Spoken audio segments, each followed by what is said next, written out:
Whoa. It's getting physical. My goodness.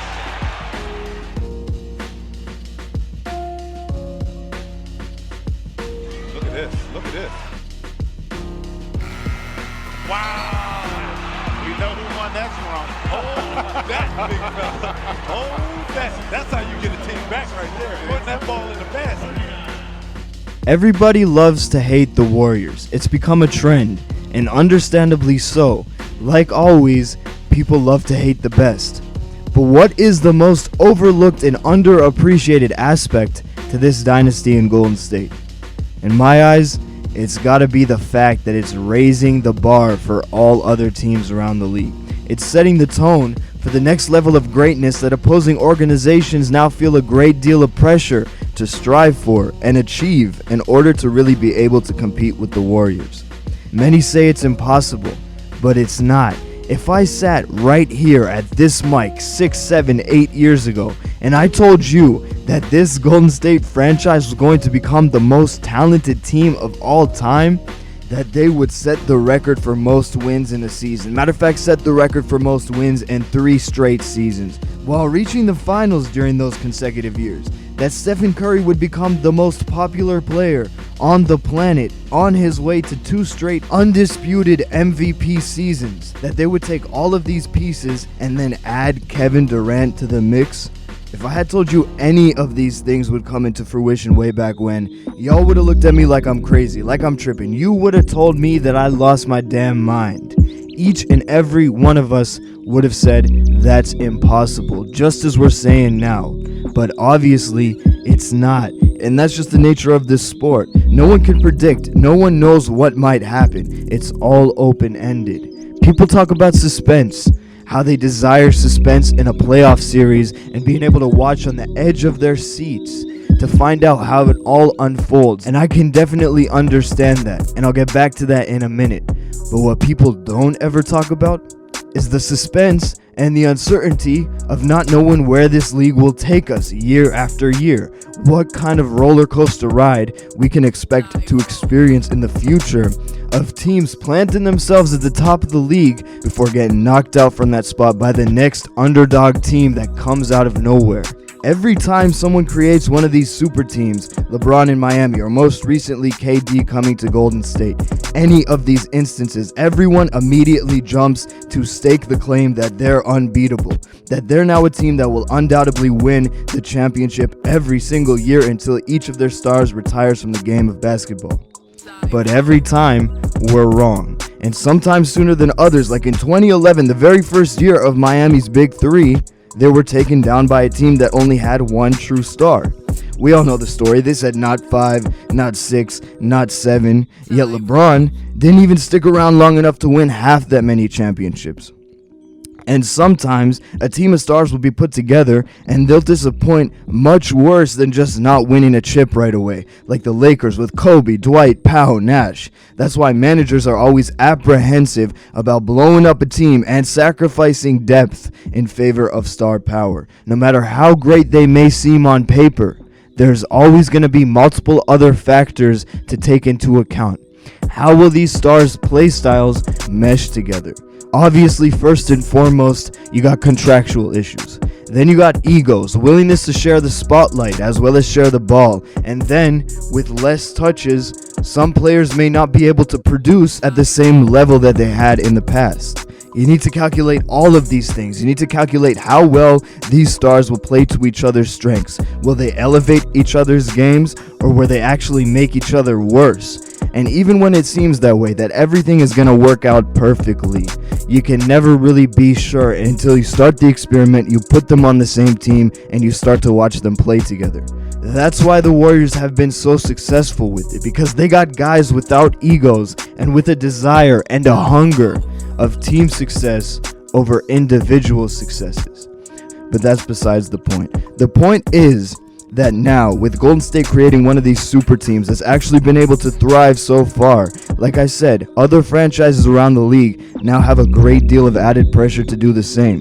And discussions between players and teams have already gone underway. We're hearing rumors of Chris Paul potentially joining the Spurs or another team, like possibly returning to New Orleans. Rumors of the Cavs looking to bring in a third star in place of Kevin Love, like Jimmy Buckets or Paul George. Even rumors of LeBron jumping ship again and joining the LA Clippers or another team like that. And I don't want to discount or sleep on the Clippers. Let me just say this, especially now acquiring the logo, Jerry West, a man who is responsible and deserves a lot more credit than he gets for putting together and keeping together the squad that you see today in Golden State. But all in all, I presume that we're likely to see some insane team building attempts that managers and players may not have had the balls to try in the past because of this new added pressure from Golden State to actually go out and take that risk.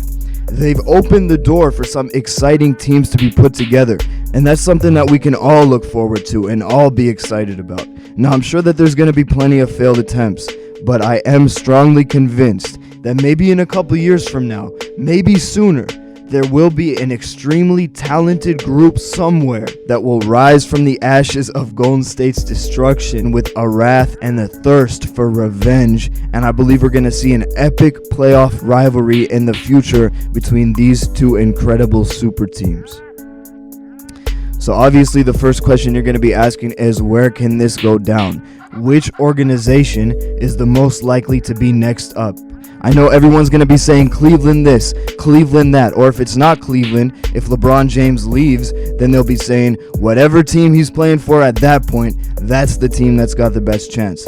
But when I think about it, I think that the clear team with the greatest advantage has got to be San Antonio. Now, before you go closing your computer screens, clicking off the page, leaving hate in the comments, hear me out for a second. LeBron James is aging, people. Come on, we got to face facts here. Now, we all know that age is more of just a nuisance than anything else for the practically unstoppable locomotive train that LeBron is. But the truth of the matter is that LeBron will not always be the same force that he has been for the past 14 years. Now, let's take a look at San Antonio. Well-coached, selfless team, just like the Warriors, that could potentially handle the addition of superstars in the same way that Golden State has handled it. A team that also runs a very similar motion offense to the Warriors themselves. Coach Kerr with the Warriors actually took many pages from the Spurs book and then built some additional things on top of it. But the foundation of Golden State's great offense comes from the Spurs. And I'm sure you guys remember opening night, right? It's not that far out of the picture. The Spurs blew the Warriors Big Four out the building. Out their own building, matter of fact. There were talks of another crazy, undefeated start to the season, but then San Antonio came in and ripped any chance of that away pretty quick. Now, of course, yes, you can attribute much of this to still working out the kinks of the new game plan, the new roster, learning how to play with new teammates. Incorporating a super talent like KD into the lineup is no easy task, believe it or not, on its own. But the Warriors didn't just add KD into the lineup. They had a whole influx of new players join the team. But you also got to consider that though this was the first game of the season, it wasn't the first game that they'd played together. They had training camp, they played many games in the preseason together, and at the end of the day, Golden State was blown out, and they were blown out again later in the season.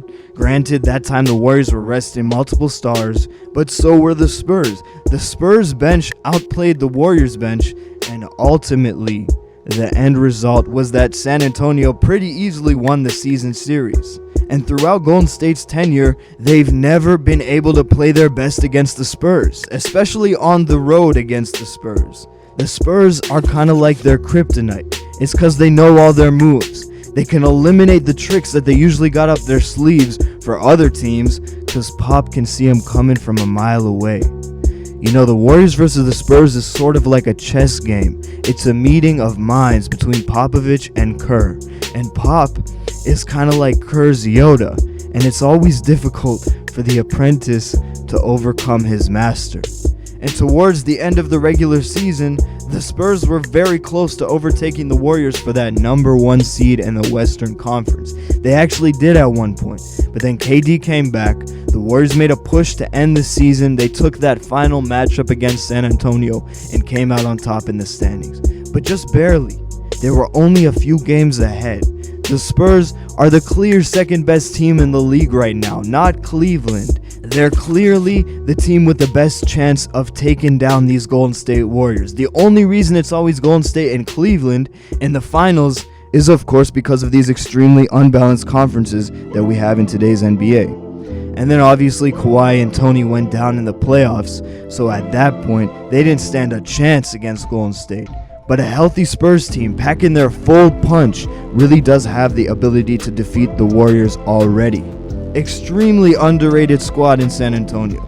It's cause they're so quiet, but the pieces are there. Kawhi Leonard is a beast on both sides of the ball, and he's just a flat out winner like Draymond Green. And they got depth. More depth than the Warriors actually, as evidenced by that blowout in March.